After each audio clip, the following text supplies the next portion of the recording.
So first off, I want to ask you about a passage in your book. You specifically My book got wrote passages. I know. Wait. What's your feels like right now? First off. I'm freaking out, but we're doing a show, so it's fine. Oh, okay. It's fine. So It's fine. I want to know about that passage where you said how to get your point across without being labeled as an angry black woman. So tell us about that. What's that passage specifically about?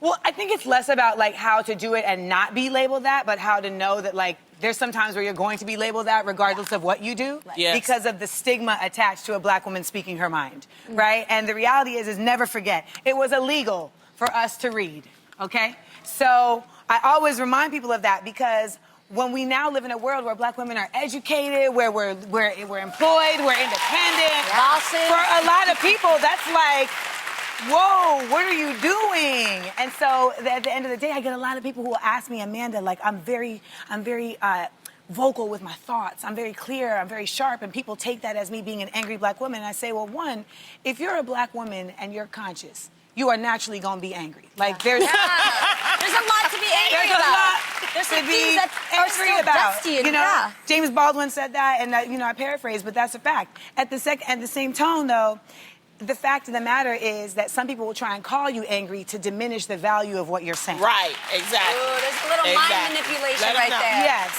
and so the truth is that a lot of times I feel like people are more interested in the tone of what you're saying than what you're actually saying. And with black women, I think that we get the brunt of that on a regular basis. Mm-hmm. And what you really need to focus on is the fact that you got to be true to yourself. And I think that there is something to be said with knowing the nuance of how to speak in certain spaces and learn for yourself that, you know what, it ain't about learning how to be phony. It's about how to find a new way of being real. Yeah. That's why I like your book because it's revealing so much with diversity. Me being on this show, I am a curvaceous, dark-skinned woman who happens to have a deep voice. I have a mellow baritone voice. Come on, Barry. So, when I speak, sometimes people, you see the comments. She seems so negative. She seems so like a bully. I'm the sweetest person out there, you guys. It's just that because of who I am, the way I look, you got to get over it. I'm not changing for nobody.